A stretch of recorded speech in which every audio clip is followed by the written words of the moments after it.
ረሱላህ ሰለላሁ ዐለይሂ ወሰለም ጀሃነም ላይ ብዙ የሞላችሁ ሴቶች ናችሁና ራሳችሁን ከጀሃነም ነፃ አውጡ ራሳችሁን ከጀሃነም ነፃ አድርጉ ራሳችሁን ከጀሃነም አድኑ ብለዋል ረሱላህ ሰለላሁ ዐለይሂ ወሰለም ሰሐቢያ ይሄን ቃል ሲያወሩ ረሱላህ ያ ረሱላህ ለምንድነው እኛ ብዙ የጀሃነም ሰዎች ሆነው ብለው እናታችን አይሻ ሲጠይቁ ተክፉርነ ያሉት ትክዳላችሁ ያሉ ነክፉርነ ቢላህ ያ ረሱላህ በአላህ ነው የምንክደው በአላህ ነው የምንከፍረው ሲሏቸው ላ ተክፉርነ አልአሽራ መልካም ውለታን ትክዳላችሁ ባሏ ጋር አንድ ሴት 40 ዓመት 50 ዓመት ኑሯ ስንት ነገር አድርጎላት አንድ ቀን ሲጎልባት ምን አይችልህ ብላ ትላለች ኢዘን ፈተሰደቁን ያሉት ረሱል ሰደቃ ብዙ በመልካም ነገር ላይ ተገኙ በመልካም ነገር ላይ ተራራጡ ይሄን ለማበስ ይሄን ለማጥፋት ጥረት አድርጉና ምናልባት ያ ከታየላችሁ ቦታ ወደ ተሻለ መንዚል ለመሸጋገር ጥረት አድርጉ ኢዘን መጨረሻችሁ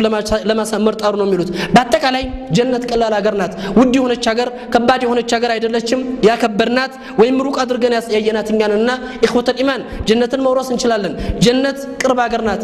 ለተዘጋጁላት ላመኑባት ለሰሩላት ሰዎች አላህ Subhanahu Wa Ta'ala ሁለቱንም የሚለፉ ሰዎች ومن اراد الاخره عجلنا له فيها ومن اراد الاخره وسعى لها سعيها وهو مؤمن فاولئك كان سعيهم مشكورا الى بسوره الاسراء ላይ እንደገለጸው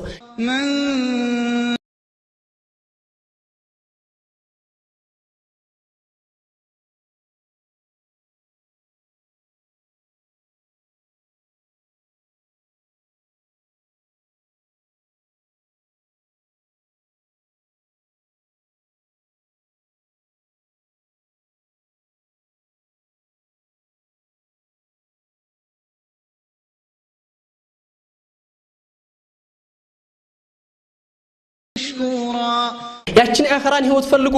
አማኝ ሆኖ ለዛች ለአኺራ የሚበጀውን ለጀነት የሚያደርሰውን መልካም ስራ በመስራት የተቻኮሉ የሆኑ ሰዎች فاولئك كان سعيهم مشكورا እነዚህ ሰዎች ያደረጓት እንቅስቃሴ አላህ ዘንድ ተወዳጅ ተቀባይ ያላት ናት ያለ አላህ Subhanahu Wa Ta'ala ይገልጽላቸዋል ከዚህ አያት በፊት ምንድነው የሚለው ومن اراد الاجل عجلنا له فيها ما نشاء لمن نريد የዱንያን አጭርና ጠፊ ሐያትን የቸኮሉባትና የፈለጓት ሰዎች ደግሞ ለፈለግነው እንከፍትለታለን ለፈለግነው እንለቅለታለን ያለውና ኢኽወተል ኢማን ሁላችንም ጀነት ቅርብናት ጀነት ቀላልናት ለተዘጋጁላትና ለሰሩላት ሰዎች ጀነትና ለአላህ Subhanahu Wa Ta'ala ለመልካም ባሮች ያዘጋጀላቸው መልካም ግብዣ ወይም ደግሞ መልካም ነገር ምንድነው የሚለው ጥቅል በሆነ መልኩ እንግዲህ ስለ ጀነት ወይም ደግሞ ጀነት ላይ አላህ Subhanahu Wa Ta'ala ተውፊቅ የሚሰጣቸው ሰዎች ምን ያህል በውስጧ ኒዕማ ተጠቃሚ ይሆናሉ የሚለው ነገር ነው በሐያታችን ሁሉም ሰው የሚፈልገው ነገር በሐያቱ ሰዓዳን ነው ደስታን ነው በማናቸውም ተሰርፋቶቹ በማናቸውም እንቅስቃሴዎቹ በማናቸውም ልፋቶቹ በማናቸውም ሙከራዎቹ የሚያደርጋቸው ነገሮች ሁሉ ምንድነው አንድ ነገር ሲንቀሳቀስ ሰው ደስታን ፈልጎ ነው አይደለም ሰው ሲያገባ ደስታን ይፈልጋል ሰው